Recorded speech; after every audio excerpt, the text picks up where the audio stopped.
Um, you've mentioned Westmoreland several times during the course of this interview, and everyone knows about the suit that came about as a result of a documentary you did on the uncounted enemy of Vietnam deception. And what we said effectively in the documentary was that General Westmoreland had ordered that the books be cooked, that if the people of the United States knew how many enemy were still out there, we were told that we were killing more of them than they could put back in the field, and that little by little, through attrition, the crossover point was reached, that we could kill more enemy than they could put back in the field, which was an outright lie.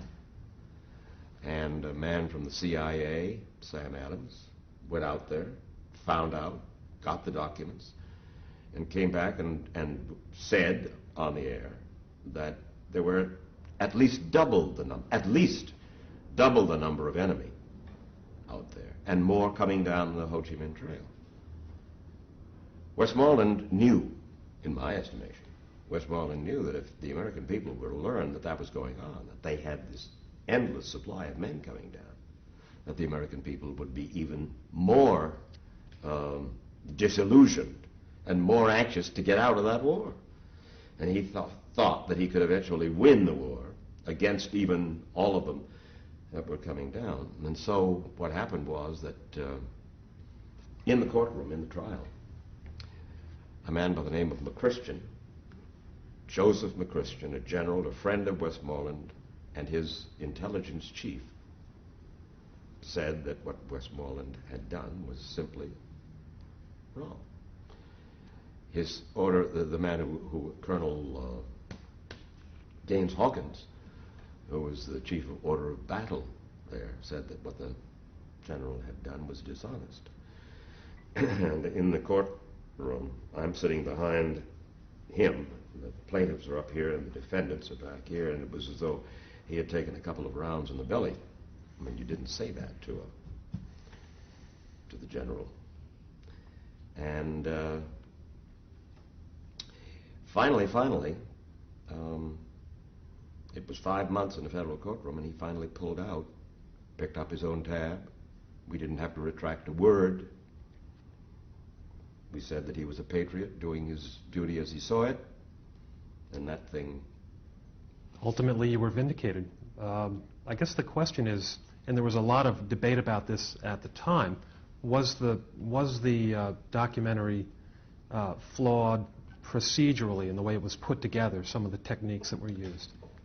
The documentary was flawed procedurally.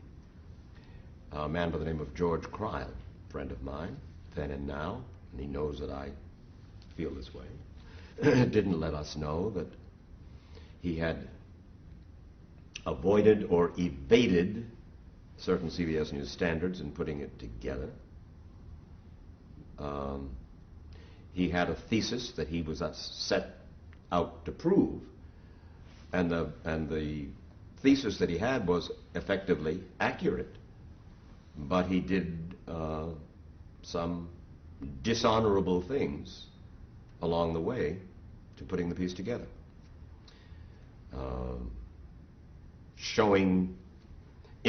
He did most of the interviews himself. I interviewed General Danny Graham and Walt Rostow, who was an assistant in charge of Vietnam to a certain degree, to Lyndon Johnson and Westmoreland, but Cryle did some of the interviews, and if he didn't like what he got, on one occasion he had the man do it over, showed what other people had said, and then he had George Allen redo the interview. None of us knew that he was doing it, except his film editor. And his film editor blew the whistle on George.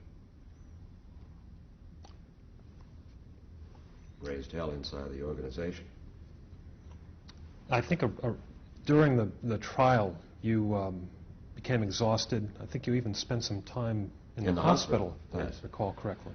No, I contracted, if you want to call it that, a clinical depression. And on one occasion, it was devastating. to sit there in that courtroom day after day after day for month after month and hear yourself called a fraud and a cheat and a liar and so forth. And that it's not easy. And I didn't realize what had hit me, and finally I learned what had hit me, that it was a depression. I had gone off to Ethiopia to get out of the courtroom to go do a story about, this was during the famine in Ethiopia, and I caught some kind of a bug, and by the time I got back I was exhausted and wound up in the hospital between depression and whatever the bug was. And the first flowers that I got when I got back, when I was in the hospital, the first flowers were a box of, not lilies, not tulips, jonquils, no.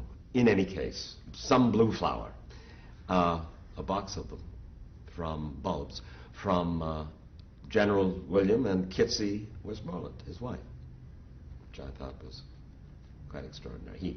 He realized. I mean, it almost killed him, almost killed me. Libel trials are not fun.